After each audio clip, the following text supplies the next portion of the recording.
This podcast is intended to provide information for educational purposes only and to serve as a starting point for you to have a conversation with your personal physician. Nothing stated on this podcast should be considered medical advice. Consult with your physician before undertaking or changing any treatment plan.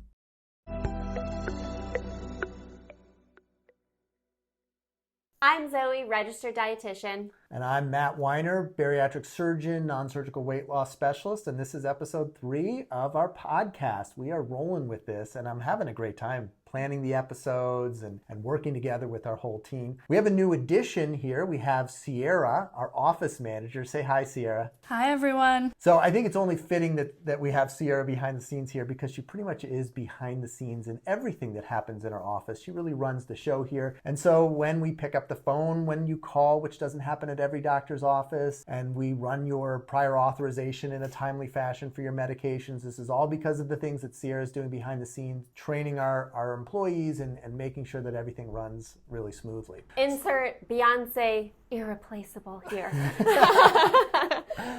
All right, so we have a great show. We're going to cover a lot of topics. We're going to address the cost of GLP-1 medications. That's a really hot topic. I think we're going to hear a lot more about that. I have some very interesting information and a really fascinating news article. We're going to talk about a nutritional strategy to mimic GLP-1 hormones. We have a patient who followed rule number 1 of the Pound to Cure program, but not the eat a pound of vegetables a day. It's kind of a hidden rule number 1 that I've established over the years. How to eat enough protein on GLP-1 medications, a decision about whether to have a sleeve revision or use GLP-1 medications, how to enjoy your iced coffee on the Pound to Cure program, hiatal hernias, which bring up a lot of questions in our practice, eating frequency, and alcohol and tobacco after surgery. Lots of great stuff in this episode. All right, so let's get right into the show and talk about our first news article from the New York Times, and the title of the article is Ozempic and Wegovy don't cost what you think they do. What they want you to think they do. Yeah. So this is something that we face every single day in the office. We see tons of patients. Everybody wants to be on these medications. They're hard to find and they're ridiculously expensive, and a lot of insurances aren't covering. So the cost of anything in healthcare is like impossible to figure out, right? I think everybody understands that. And that's one of the things that is totally broken about our healthcare system. Without transparent costs, you can't reduce the cost. So in this article, they talk about what the cost is paid by the insurance companies to the pharmacies for the medication. Now, if you were to self-pay for these medications, the list price is, I think, around $1,500 a month. Now, nobody actually pays that. Most people will use a GoodRx coupon, which will bring the price down to $1,000 to $1,200 a month. Still a ridiculous amount of money that is outside of the overwhelming majority of our patients' budget. So what does the insurance company pay the pharmacy? Well, in this article, they talk about at $700 for 4 weeks of Wegovy. It's $300 for 4 weeks of Ozempic, and $215 for 4 weeks of Mounjaro. Wow. Now, there have been some manufacturer coupons. They're still available for Wegovy. They're no longer available for Mounjaro, or they're very limited. We're having a hard time having our patients get access to these coupons. But this is a markedly reduced price. But if you dig through this article further and you start following the money, we find that there's actually a lot more to the story. So where does that extra, let's say Ozempic's $300, you go pay cash, it's $1,000, or your insurance company is paying a significant amount of money. Where's that money going to? It's going to the insurance companies, it's going to the pharmacy benefit managers, and of course it's going to the pharma industry. How much do you think, Zoe, these medications cost to manufacture? Oh, gosh, I don't even know. You don't want to know. I don't want to know. I know. About $20 a month. Oh my gosh. Yeah. So we're taking a medication. Now, there's patenting and all of those things, and I won't go into my thoughts about drug patents and how they actually decrease access to important medications rather than, and they're put in place to make sure that pharma companies have the incentive to develop these medications. But the truth is, these patents probably reduce access to these new medications, and that's a big part of what we're seeing right now. And this is going to be incredibly complicated and will probably be studied by anybody who studies healthcare economics in the future as a really interesting story of healthcare economics. But we're dealing with a $20 a month drug that sells for $1,000 a month, but's paid somewhere between $200 to $700 by the insurance companies. And so I think this really brings up this disparity in access to these medications. I don't think we're doing a really good job. We're seeing all of these gray markets, if you will, pop up for these compounded medications, which can potentially introduce safety risks. Right. I don't like what's happening in the pharma industry right now and how it's reducing access to these medications for our patients. And I think, we're just a small operation, but we're going to do whatever we can to at least shed light on this topic and to help our patients get access to these medications at a price that they can afford. Because I think once we figure this all out, these medications are going to be affordable for everybody. And in all honesty, like we said last time, we're going to see a significant reduction in the rate of obesity in our country once this all gets settled. Our thoughts are that it's going to get worse next year before it gets better, though, unfortunately. Well, I mean, it's kind of like they've opened Pandora's box, right? We can't not have access to these medications ever again. I think it's just going to be this trajectory, like you said, next year getting much more difficult and worse, but eventually, hopefully, knock on wood, right? We have more access and cheaper access and more access to helping more people, like you said, reduce the obesity epidemic in our country. Yeah, it's going to be really, really interesting. And then a couple of years down the road, we've got retatrutide coming out, which is better than any of them. The end of this year, we've got Mounjaro coming out for weight loss. And I think everybody, as of 2024, people are going to say, wait, Wegovy who? I'm going to be taking Mounjaro because what we're seeing in our practice is Mounjaro is a way better drug, much more effective for weight loss. Substantial, 20, 30, 40, 50 pounds difference, depending on what your starting weight is. So this is fascinating. We're going to continue to cover it probably on a weekly basis and talk about what we're seeing in our practice, what you can do so that you can get access to these medications as safely and inexpensively as possible. And it's really tricky because often those two things start to go against each other. And, our mission as physicians practice is safety is first, but I think there's a way that you can do both. And so we'll be exploring this. Yeah, like we say, do what's best for the patient. Yeah, absolutely. All right, next up we have our nutrition segment. And for this week's nutrition segment, I wanted to bring up an article that actually Dr. Weiner shot my way, so thanks for that. It's from NPR, and it's actually about utilizing some specific foods to mimic Ozempic and Wegovy, Mounjaro type hormones, the GLP-1 hormones. Does anybody want to guess what that food is? We actually hinted at it last week's episode when we were discussing fiber. So the reason why fiber can actually increase satisfaction and decrease snacking, like we see with Ozempic and the other GLP-1 medications, is because of something that we discussed before known as delayed gastric emptying. So slowing down digestion. Think about fiber and if you're eating a lot of vegetables and fruit and those sorts of things, that takes a while for your body to break down and digest it. Like, it's a lot of work for your digestive system, which is what we want. It's a good thing. It makes you feel more full and satisfied and less hungry in between meals. So, I mean, who doesn't want research and scholarly articles to support what we tell our patients on a regular basis? Eat more vegetables and fruit. Yeah. And I think this is great. So you eat more fiber, it triggers a release of GLP-1. And, we're about to hit 2024. It's time for us to just kill the calorie.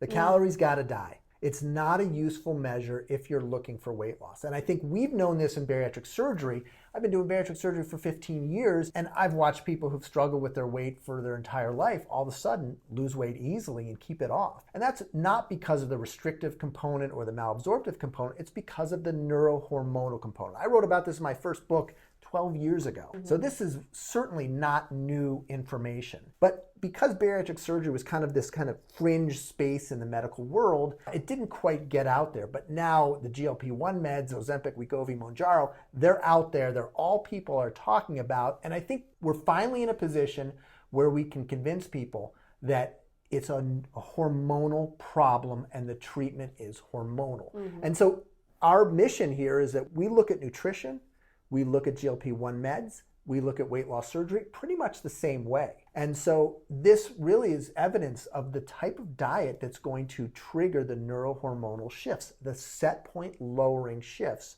that are going to result in durable long-term weight loss, as opposed to this kind of starvation diet, which results in almost inevitable weight gain when we focus on calorie intake. Right.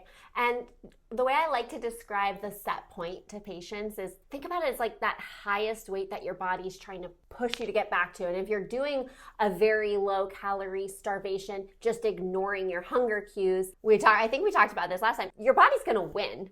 It's going to backfire. And so it's going to keep forcing that set point. And so if we can instead work with your metabolism and your hormones, your hunger cues to bring down that set point, that's how you're able to sustain your new lower weight. Any weight loss attempt that ignores this set point concept is going to fail. Mm-hmm. It's going to fail. You mentioned your book. Tell us a little bit more about where our listeners might be able to get that book. So the book's on Amazon. It's called A Pound a Cure. I've got a couple of books out there, but I wrote this book 12 years ago, and it initially started from my weight loss surgery patients. So I was a fairly new surgeon at that point, and I was watching as these people were changing their diets radically. And I was kind of a one-man show when I first started. I was a dietitian. Wasn't lucky enough to have a dietitian like I've got now, and didn't have nurse practitioners and all of this kind of support staff that we've got built into our program now. So I didn't have that. So I did everything, and so it was actually a tremendous opportunity because I got to really talk to my patients, get to know them, and I witnessed firsthand what was happening. And they all told me the same thing, which was after surgery, their diet shifted. They didn't like the processed stuff. Greasy food was gross, sweet food was gross. They loved fruit, they loved vegetables. And I just kind of listened to their story about what types of foods they enjoyed, and I wrote it all down. And that kind of became the Pound of Cure approach. And at the same time, this was when we started to see all this evidence about set points and the neurohormonal shifts that lower your set point. And that's why bariatric surgery works so well. And so I kind of put the two together. Hey, it's the neurohormonal shift that we're seeing after bariatric surgery that's causing people to change their food preferences. And they're choosing the diet that's most likely to drive weight loss. And so that's where the program came from. And now with GLP-1 meds, we're seeing the same neurohormonal shift.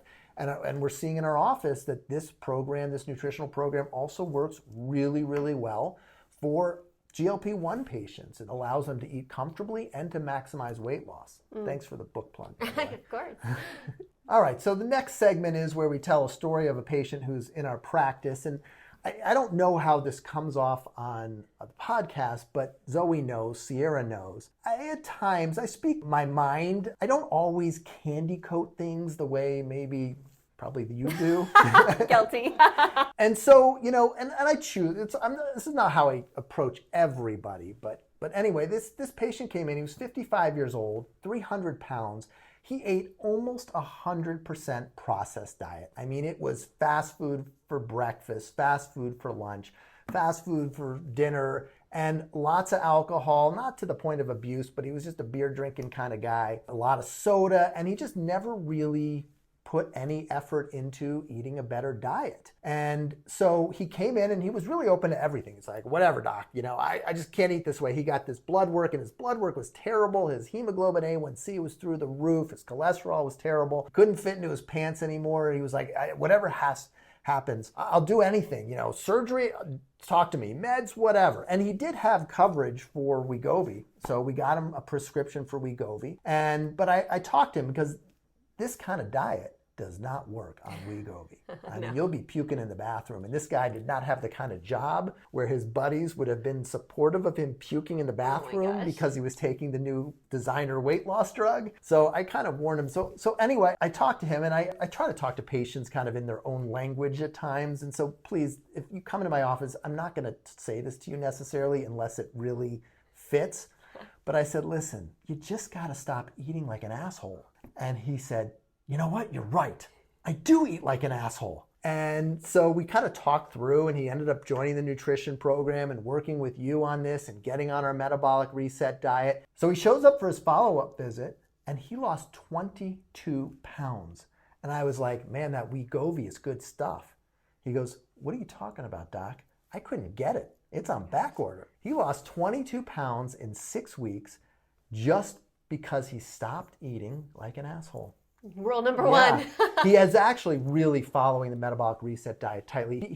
This was a 180. I was so proud of him. And I think this also brings up a really important point. People think like, oh, if I come into the office and they tell Dr. Weiner or Zoe that I eat like crap, that they're going to be unhappy. But I love it, don't you? There's so much room for improvement. Yeah. And we're also not the food police. We're here to help you. We're not going to judge you. If you lie to us, you're not really helping anybody or you're setting yourself back. So definitely if you're on the edge of like, oh gosh, I don't really want to go because I don't want to tell them how I'm actually eating, it's okay. We're here to help you and to support you through it. And, we'll be able to see a lot of great results in not a lot of time. Yeah. Yeah, I think the one thing I can guarantee you is that however you eat, whatever you're doing, it won't be the worst that I've ever seen or heard of. At this point, you're not going to surprise me with anything. It's a pretty unusual circumstance where I'm like, oh, I've never heard that one before. So anyway, this guy did fantastic. I'm so excited, and he's really embraced our way of eating. I love that this approach to eating kind of works for everybody, right? The working man to the kind of professor.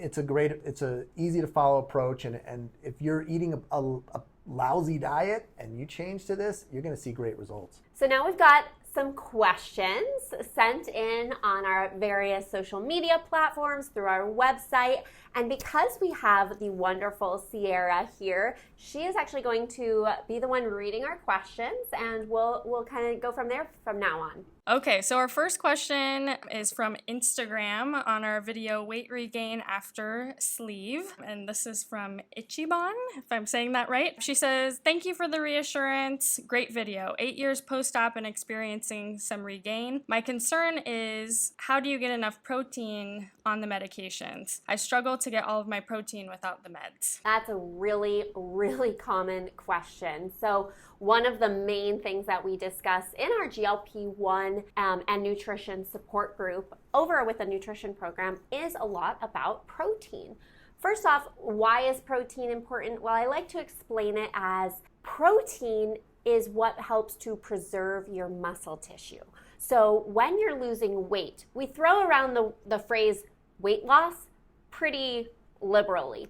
However, we don't actually want you to be losing weight from just anywhere. We want the weight that you're losing to be coming from fat and not from muscle. So that's why protein is very important, not only after surgery, but also on these medications. So my recommendation in order to reach your protein goals, whatever that may be, is to try to space it out throughout the day. Doing your mini meals. You might not be able to sit down to 3 square meals a day and get the same volume in because of the volume restriction given the medication. So by spreading your nutrition out throughout the day, having your little meals, your little mini meals, your little snacks, prioritizing whole food protein as well as some fiber and vegetables, fruit, all that good stuff. That is definitely what I recommend.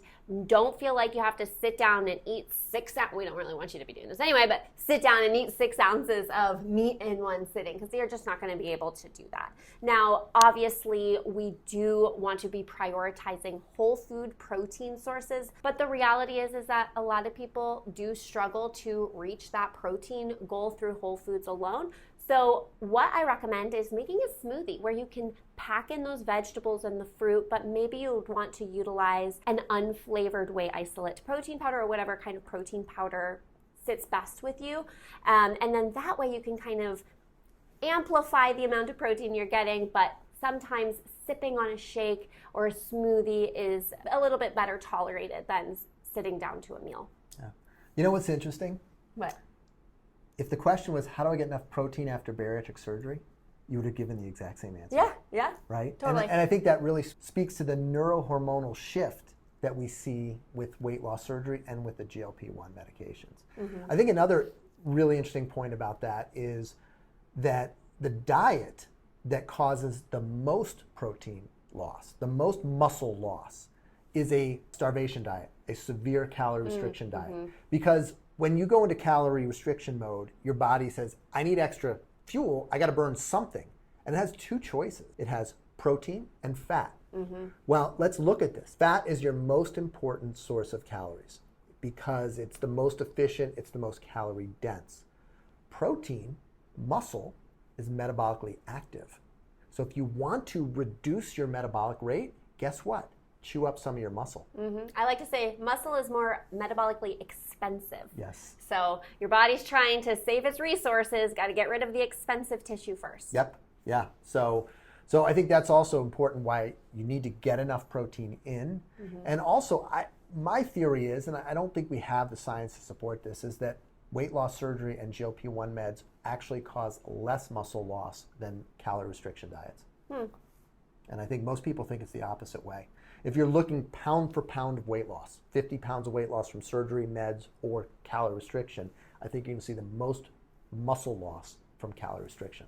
A little aside, if you're wanting to kind of learn more about the difference in your body composition, because as we know, the scale, it just takes into consideration all of your body, your fat, your muscle, your bones, everything in one number. Doesn't teach you what your body composition actually is. So you can go to, a lot of gyms have an in-body scanner or different things like that, so you can actually see that difference between how much fat mass versus muscle mass you have. Is just another measure of progress while you're on your weight loss journey to see, like, okay, am I losing muscle here? Do I need to make any changes nutritionally to preserve that muscle better, and etc. Yeah, I think that's a great topic for future discussion. Yeah. All right, Sierra, next question. Okay, so this is also from Instagram, same video, weight regain after sleeve, and this is from Lisa. Thank you for this. I am in this very position, weight regain after sleeve, and I'm starting Wegovy with the possibility of a revision to bypass. What are your feelings on a revision versus meds only? Yeah, great question, and something we see every day in the office. So this patient's regained some weight after a sleeve. The truth is, weight regain after a sleeve is extremely common. We've got to just get that out there. This is, because otherwise you're out there suffering in silence. And that's not good. And now with the GLP-1 meds, we've got some options for treatment. So sleeve to bypass for weight loss is a little bit successful. It's not something that I'm like, yeah, this is a great surgery. For me, I'm in the patient satisfaction business. You come to me, you've got a problem. I'm going to rearrange your inside somehow. Like, it better work. That's a lot to do. Can do it so safely. We're looking at 1-2% serious complication rates for these surgeries. But nonetheless, surgery is a big deal, and you should get a lot out of your surgery. And a sleeve to bypass, especially if you've kind of lost the amount of weight from a sleeve and maybe only regained a few pounds, and then you do a bypass, we'll see 20, 30 pounds of weight loss off. And you get the difference between a sleeve and a bypass. You don't get to have a bypass all over again because you've already had a sleeve. So some of those hormonal shifts have already occurred. You're only going to get the incremental difference between them. Now, if you've regained a lot of weight, you might see more weight loss. So there's a lot of variability with sleeve to bypass for weight loss. The GLP-1 meds, I think, work amazing for weight loss. Now, when a surgeon tells you, maybe you should try medications first, first. So if you're coming into my office, I'm putting you on Wegovy, no questions asked.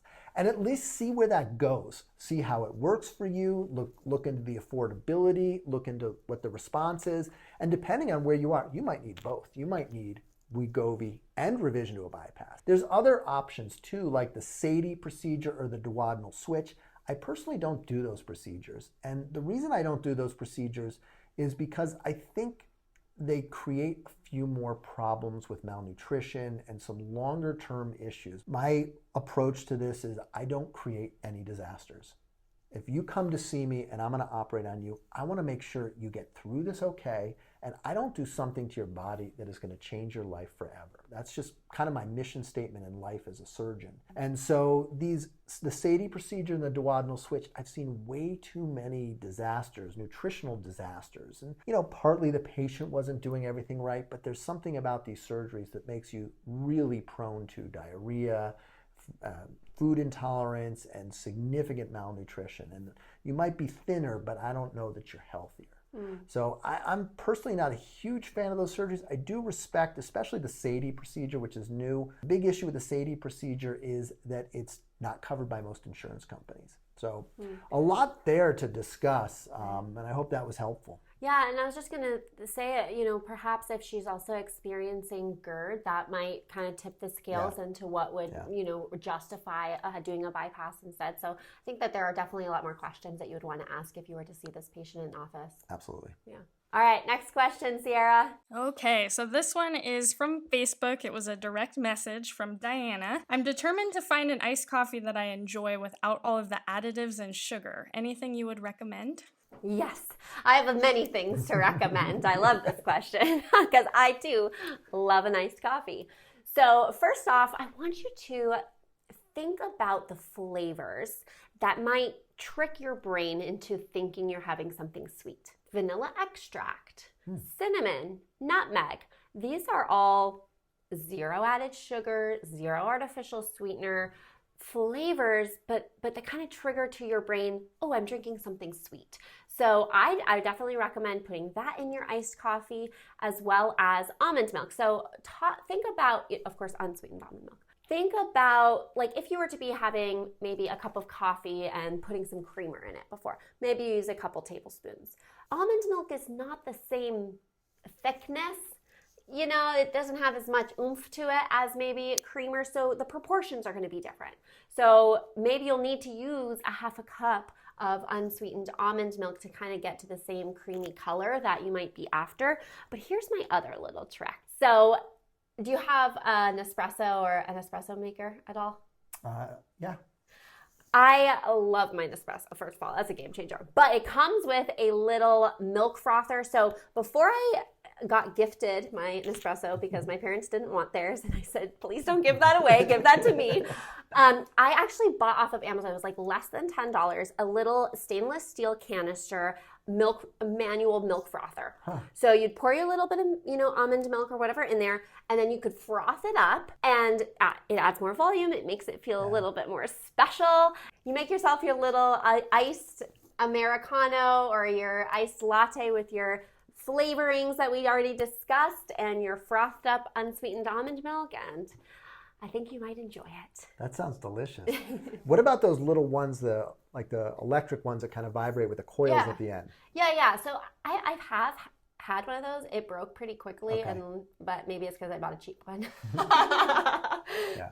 Okay, next question came from the YouTube video on GERD, and this is, what if a hiatal hernia was repaired during the sleeve? Can it come back? So let's first talk about what a hiatal hernia is. I do cover it in that video, but the way our body's designed is we've got this big thick muscle, and it kind of sits right underneath your ribs, and it separates your body into your thorax or your chest and your abdomen. And our abdominal organs are supposed to be in the abdomen, and our chest organs are supposed to be in our chest. So your heart and lungs are up above the diaphragm, and your stomach and small intestine and large intestine are below. Now, what can happen is where the esophagus comes through, because the esophagus is in the chest, and then it transitions into the stomach, and there's a little hole in the diaphragm for the esophagus to go through, and then the stomach sits in the abdomen. So that hole can stretch over time. And I actually just repaired a pretty big hiatal hernia, honestly, about 45 minutes ago. And that stomach can slide up into the chest, and that can disrupt the valve between the stomach and the esophagus. And so what we will do when we perform a sleeve gastrectomy is we'll pull the stomach back in, we'll divide some of the attachments, and we'll suture that hole in the diaphragm smaller. And that's a hiatal hernia repair. Performed probably on 1/3 of all sleeve gastrectomies. We're much more aggressive doing it on sleeve gastrectomies compared to gastric bypass, because with a sleeve gastrectomy, there's an increased rate of heartburn, and hiatal hernia repair can help reduce heartburn. So the answer to this question is, can it come back? Yes, and it usually does. If you think about it, now we've got this hole and it's smaller, but guess what? The stomach isn't this kind of wider shaped organ anymore. It's a thin tube. So that thin tube can just slide right back up into the chest. Maybe easier. Easier. So actually, most hiatal hernias after a sleeve gastrectomy come back. And that's why in some of the videos I put out recently, we talk about how hiatal hernia repair after sleeve gastrectomy is probably about 50% effective in reducing heartburn symptoms. So yes, it can come back, and it's actually quite likely to come back. Repairing it, again, actually has a lower success rate. With these surgeries, the more you do it, the harder it gets, the higher the risk is, and also the larger the chance of recurrence. Is there anything like lifestyle factors that somebody can do to like reduce their hiatal hernia reoccurrence risk? Weight loss, Okay. which hopefully is what we see after Right. a sleeve gastrectomy. Yeah, because when you lose weight, the pressure inside your abdominal cavity decreases. And so it's that pressure, if it's high pressure, it's going to push that stomach back up into the chest. Okay, the next question is from the website. It's from Kate. She says, if I'm not eating grain, a modest amount, I get hungry about every 2 hours. I'm quite active during the day. Are there such time intervals on this diet, such as waiting at least 3 hours before you eat anything else, or shall I just follow those body hunger signals? When I eat mindfully and I monitor emotional satisfaction and body satisfaction. Emotional satisfaction often comes before body satisfaction, so I consider myself lucky in that regard. Okay, so if I'm getting the gist of the question enough, is about meal frequency and if there are any specific time intervals we want to be thinking. And what stood out to me about your question, Kate, was that you mentioned that you're very active throughout the day. So what I want to speak on about this is how can we time your nutrition around your bouts of activity or your workouts to really not only maximize your energy and your performance during those workouts, but then also post-workout to help maximize your recovery and muscle repair and that kind of thing. So I would recommend having some sort of carbohydrate snack, maybe 30 minutes to 60 minutes before, specifically a banana. That's my favorite go-to pre-workout snack, right? Easy, fast energy for that workout. And then afterwards, I'd say within about 2 hours to have some sort of protein-rich snack to help with recovery. It sounds like you're really good at listening to your body, which I think it probably came with a lot of time and practice and patience, and I think you're certainly somebody to look up to for a lot of our patients, and because listening to your body can be really hard, so that's great. Otherwise, I would say keep listening to those hunger and satiety signals. Stop when you feel satisfied, and other than that, sounds like you're doing a pretty good job. Yeah, I think that's what really struck me about this question is how in touch she already is with her hunger signals. And it really seems to me like she's doing a great job and probably should just keep doing what she's doing. Sometimes that's the question, is like, am I doing it right? Honestly, Kate, I think you're probably doing it right. Yeah. Next question is from YouTube. It's specifically from the video Bypass versus Sleeve 2023. And this is from B.A. Warman. The after surgery you refer in regards to alcohol and smoking, is that forever or just within a year or two? Oh, that's forever. Yeah, that's a quick one. Let's talk about why, though, because I think that's the important thing is like, and I think that's something we're really careful about is that, and the classic example is like a straw, right? Whatever you do, you can never drink with a straw. And so bariatric surgery patients are like years out and being like, I don't understand what's going on. I'm not drinking with a straw. I may be eating cheeseburgers on a regular basis, but I'm not using a straw. And so I think we really have to be very careful about the advice we give patients and pick the stuff that's really important. I make a big deal about alcohol, particularly with my gastric bypass patients, because I unfortunately have seen the adverse effects that alcohol could cause. You change your metabolism of alcohol after surgery. Most patients like it less. That's great. Alcohol is a major weight gainer, huh? Yeah. Yeah. So I don't worry too much about people liking alcohol less after surgery. I worry a ton about the small group, about 4%, who like alcohol a lot after surgery. My best advice I can give you after a gastric bypass surgery is 0 alcohol. And the answer I'm kind of looking for from my patients is, okay, no problem. And if you're like, what do you mean, never? Maybe it's not the right surgery for you because you go through this. You drop the diabetes, you fix your blood pressure, you lose 80 pounds, you post your before and afters on Instagram like life is so grand. But behind the scenes, you're an alcoholic and your life is falling apart. You're losing your job, your marriage is falling apart, you're not being a proper parent to your child. This wasn't a good choice for you. The surgery was a huge mistake and it will destroy your life. And so again, getting back to something I said earlier, I don't ever want to create a disaster. And so the most common disaster I see after gastric bypass is not leak and sepsis and bowel obstruction, all the kind of typical complications that we worry about. It's alcoholism. And for tobacco, it's a little bit different. With tobacco, we get ulcers and you become extremely uncomfortable and they can bleed and perforate. And essentially eating feels like every bite of food is gravel.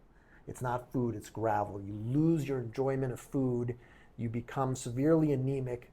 Your face looks like you almost have cancer. And these things, if you're smoking, take months and months and months to heal. It's not like you quit smoking and they go away 2 weeks later. It is months and months of healing and a very difficult process. And so tobacco use after a gastric bypass is just a hard no. Vaping is probably a little bit of a softer space. I haven't seen the same problem. Obviously, there's a million things wrong with vaping, but again, I try to give my patients accurate advice. Switch from cigarettes to vaping, better, not my best recommendation, but I'll take it if I can get it. And so, yeah, those are forever because you can develop an ulcer at any point in time and you can become an alcoholic at any point in time. So when you make these changes, you're signing up for permanent lifestyle adjustments. Yeah, and I think you've said this before that really resonates in terms of the alcoholism.